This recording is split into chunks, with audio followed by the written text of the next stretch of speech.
ele não está preocupado com isso, não está mesmo, né? Então ele está preocupado, é um cara que quando assumiu o Banco Central no governo do Fernando Henrique, não sei se vocês se lembram, mas meteu o juro a 40% ao ano. Cara, eu tenho tanto pouco afeto para ser gentil, né, com o Armínio Fraga, que eu vou contar para vocês a minha história de quem é o Armínio Fraga. A Faria Lima foi aquele pessoal, né, Armínio Fraga e tal, os suspeitos de sempre, eles foram quem falaram assim, não, mais 4 anos de Lula, melhor do que o Bolsonaro, apoiaram o Lula. E cara, um Zé Mané, você ainda trabalha no mercado financeiro, o Kim tá aí ligado nas notícias, todo dia ele tá lendo tudo.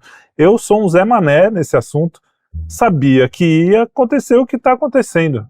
Esses caras não previram, é burrice, é má fé, os caras ganham, a gente sabe que eles ganham com juro alto, para eles é sempre bom, mas cara, o cara não percebe que isso vai bater na porta dele, né? Tipo, ele tem filho aqui, família, ou não, ou esses caras estão morando fora, o que eles estão dando pitaco então, se eles estão morando fora? Tipo assim, como é que o cara não percebe? Porque isso influencia, o cara não consegue ir num parque aqui em São Paulo, ou sei lá, não consegue ir no interior mais até, e passear com a família sem achar que vai ser assaltado, sequestrado, morto. Isso, por mais que o cara seja rico, milionário, isso influencia a vida dele um pouco, sabe? Enfim, eu queria... fala primeiro, Arthur, desse assunto, depois o Kim pode... Cara, eu tenho tanto pouco afeto para ser gentil, né, com o Armínio Fraga, que eu vou contar para vocês a minha história de quem é o Armínio Fraga de 2005, acho, 2005. Né? O Armínio sempre foi sócio lá do Gávea, Gávea Golf Clube no Rio de Janeiro, e teve uma reunião, que eu não me lembro, na casa de alguém, mas foi no Leblon. E foi uma galera, vários empresários, etc. E na época eu estava ainda na Ágora e eu participei. E em determinado momento o Armínio, naquela época, virou e falou o seguinte, fazendo uma crítica econômica no momento, né? Falou, não, realmente a situação está ficando muito difícil aqui no Brasil. Eu tentei comprar uma business para ir para os Estados Unidos essa semana e ela estava completamente lotada. Nenhuma business, mas eu consigo comprar com calma. Então, e naquela época o Brasil estava naquela ideia de pessoal viajando e tal, né? Então, esse é o Armínio. E isso é entender um pouco a cabeça desses caras, entendeu? A cabeça desses caras é essa. Vou contar uma segunda dele. Chegamos no mesmo voo uma vez, certa feita, de Nova York, e nós tínhamos um almoço de encontro também ali no... como é o nome daquele clube no Rio? Agora eu esqueci. No Country Club. E aí, pô, a gente chegou, eu cheguei no mesmo voo que ele, estava esperando mala, chegou um gestor qualquer, assim, da Faria Lima, também super inconveniente, porque o voo chegava às 6 ou 7 horas da manhã, né, no horário do Rio de Janeiro, lá no Galeão. E aí a gente estava esperando mala, e aí ele parou no Armínio e fez umas 2 ou 3 perguntas para o Armínio, só falou, eu estava do lado, eu vi, eu sou do gestor, sou da empresa tal, etc. E aí, como é que você está? Armínio, tudo bem, o que você está achando? O Armínio falou um pouco de juros, etc. Bom, eu fui para o escritório, e depois eu voltei e fui para esse almoço que tinha uma turma.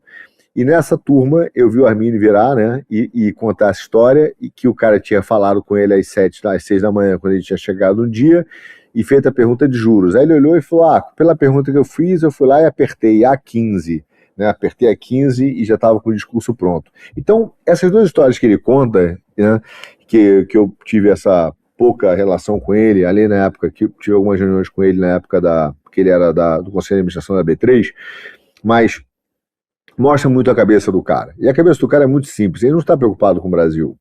Ele está preocupado de ir para o mercado, andar na rua, etc. O cara está preocupado em ter um espaço no governo. Veja, o fundo dele multimercado fechou, né, casualmente, porque eu acredito que em 2022 ele queria, quando apoiou o Lula, ter um espaço no governo Lula. Tanto que na época ele patrocinou o Freixo, patrocinou a Tabata, ele está patrocinando de novo, né, fez doação de campanha. Porque o Guedes não deu espaço para esses caras. E esses caras estão muito acostumados, desde a época do governo Fernando Henrique, a ter uma simbiose com o Estado. E, inclusive, a própria ideia do neoliberalismo é isso, é a absorção, né, dos grandes bancos, a absorção do Estado, né, pelos grandes bancos. Então o Estado é absorvido, não é que o cara quer reduzir o Estado contra, né, o a iniciativa privada, mas é essa absorção em que o Estado começa a trabalhar para os caras. E esses caras vivem disso. Então, quando ele perde o acesso a essa presença dentro do Estado, você vê que os fundos começam a não performar mais, o cara começa a ter problema, né? Ele perde reputação internacional, porque ele não está mais compreendendo ou com informações confidenciais. Então o que acontece é que ele começa a querer esse espaço. E eu entendo que o Armínio se sentiu traído. Ele apoiou o Lula em 2022, não preocupado com a economia, preocupado com o espaço. E não teve o espaço que ele esperava. Entendeu? E agora ele olha para o lado e fala, não, tudo bem, vou apoiar um outro projeto. E foi atrás aí do cara que resolveu, né, tentar, como a gente falou no último programa, entrevistando o Onyx, falando com o Onyx, compor uma parte desse setor financeiro, ligado ao Temer, botou Baldi lá como suplente da mulher dele para o Senado, chamou o Armínio, fez vários gestos, né, para essa turma. E o mesmo Baldi que foi secretário do Marconi Perillo em Goiás. Então, para mim, hoje, quando você olha a Faria Lima, uma parcela dela não está preocupada com o resultado do Brasil, está preocupada com o nível de influência e participação que eles possam ter dentro do Estado, para que o Estado trabalhe para eles, entendeu? E isso aqui, para mim, é claro. Não acho que ele está preocupado de andar na rua, entendeu? E achar a previsão econômica é um problema. Para ele não é. Ele não está preocupado com isso. Não está mesmo.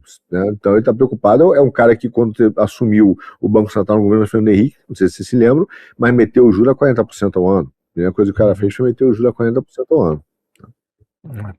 Cara, eu fico impressionado cada vez que você conta essas histórias, o nível baixo de imaginação e de horizonte imaginário, moral dessa galera, porque a gente imagina que um cara que ganhou muito dinheiro, que alguma imaginação ele tem, alguma criatividade, alguma ligação com a realidade, e é um negócio tão mesquinho, assim, tão pequeno, né, que eu fico, ainda me choca um pouco, como pessoa, assim, independente de, né, porque como que um cara desse vai achar que o Lula vai cumprir alguma coisa em pleno 2022, bicho?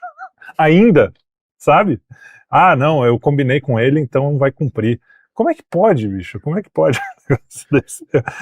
Até pensando no lado dele. O Lula cumpre acordo, né? Então, mas não cumpriu com ele, né? Pelo jeito.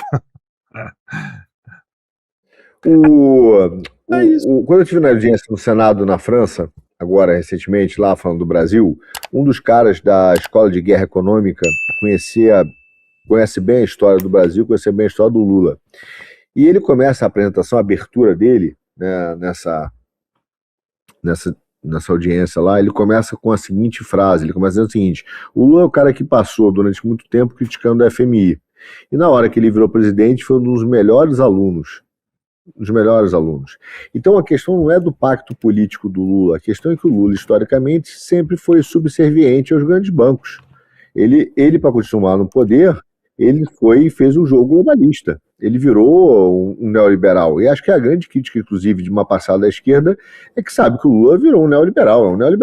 Né? Então, o Lula hoje é o grande amigo dos bancos. Tanto que o resultado dos bancos é impressionante. O que o Armínio achava é que o Lula iria compor com a fatia da Faria Lima que ele fazia parte. E não houve essa composição. Houve com essa parcela houve um rompimento. Ele fechou com os grandes bancos, com o Itaú, Entendi. o BTG. Também tem bolhas ali, é isso?